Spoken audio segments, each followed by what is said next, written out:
এগিয়ে যেতে হবে প্রত্যেকটা মানুষকে, তবে সেটা হিংসা দিয়ে নয়, ভালোবাসা দিয়ে। হিংসা করে মানুষকে কি লাভ? বর্তমান পরিস্থিতি এমন একটা পর্যায়ে চলে গেছে, যখন কেউ একটু উপরে উঠতে যায় তাকে টেনে হিঁচড়ে কিভাবে নিচে নামানো যায়, কিভাবে নিচে নামাতে পারবে, একদল মানুষ এর পিছে পড়ে থাকে।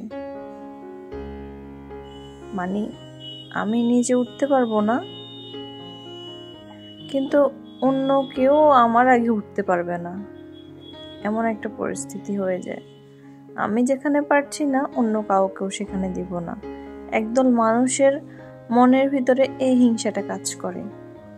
আজকে এখানে বলতেও বাধ্য হচ্ছি, কেননা বর্তমান সময়ের এমন একটা পরিস্থিতি, ইউটিউবে আসলেও দেখা যায় যে এই সম্বন্ধে বেশিরভাগ শিরোনামগুলো পাচ্ছি। ইদানিং কিছুদিন ধরে বেশ খেয়াল করছি, প্রত্যেকটা ব্লগার, বিশেষ করে যারা বড় ব্লগার আছেন, মমহিরা ব্লগার আপুকে নিয়ে অনেক টানা হেচড়া করছে।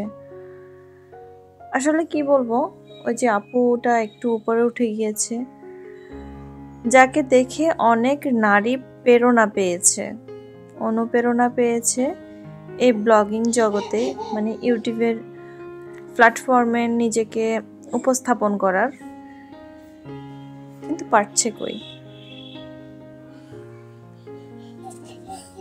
যাকে দেখে আমরা উৎসাহিত, যাকে দেখে আমরা অনুপ্রাণিত, যাকে দেখে আমাদের হয়তো ইউটিউবের যাত্রা কিংবা কোনো সোশ্যাল মিডিয়াতে আমরা এগোনোর সাহস পেয়েছি, সেই আজকে কতটা সমালোচনার বা তোপের মুখে পড়েছে।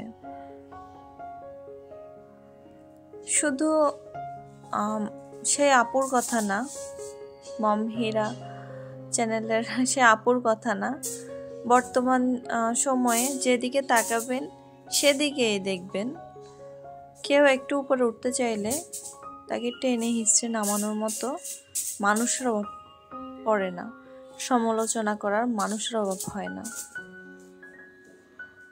আমি আমার ছোট্ট জীবনে অনেক অভিজ্ঞতা অর্জন করেছি, সেটা সুখের হোক কিংবা দুঃখের।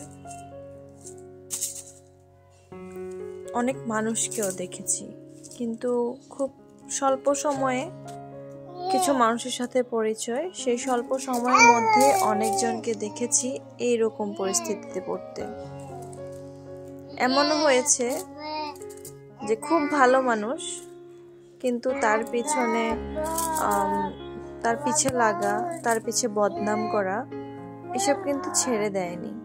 নিজের চোখের সামনে এগুলো দেখেছি, নিজের চোখে দেখেছি।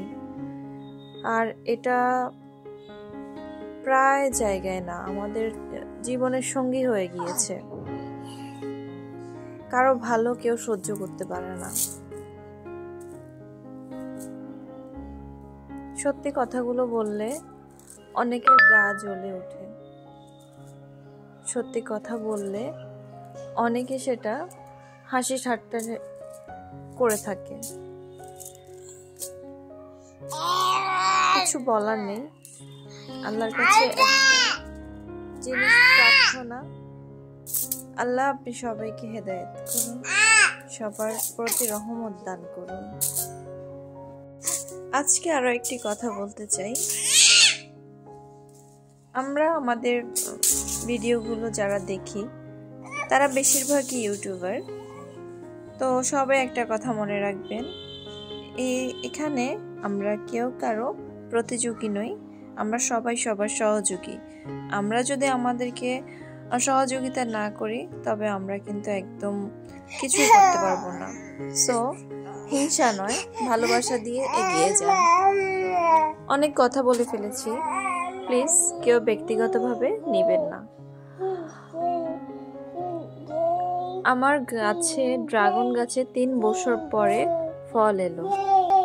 প্রথম যেদিন ফুলটা ফুটে আমরা তো অনেক এক্সাইটেড ছিলাম, মুহূর্তগুলো শেয়ার করব বলেও কিন্তু মোবাইলে ক্যামেরা বন্দি করেছি, এখনও শেয়ার করতে পারিনি, দুঃখিত।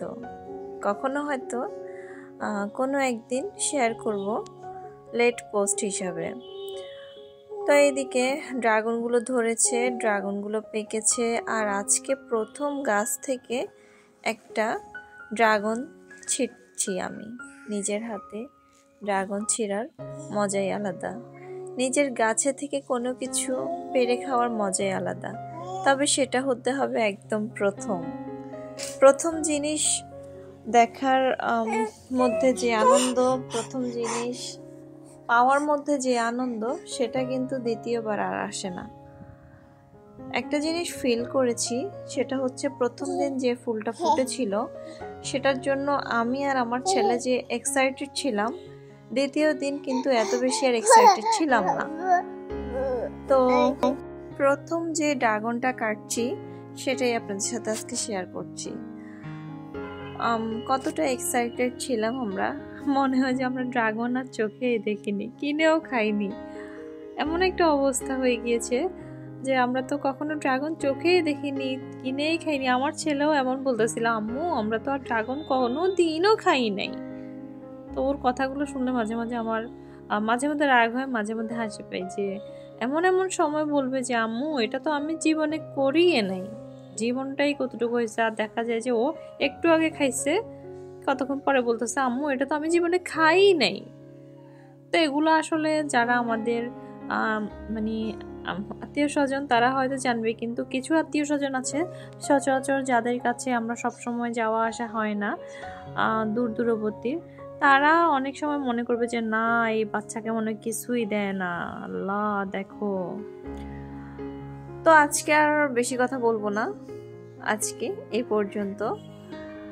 কার কেমন লেগেছে অবশ্যই জানাবেন। নতুন হয়ে থাকলে প্লিজ সাবস্ক্রাইব করে পাশে থেকে যাবেন, আর যারা এখনো লাইক কমেন্ট করেননি প্লিজ একটা লাইক কমেন্ট দিয়ে আসবেন। আজ এই পর্যন্ত, আল্লাহ হাফেজ।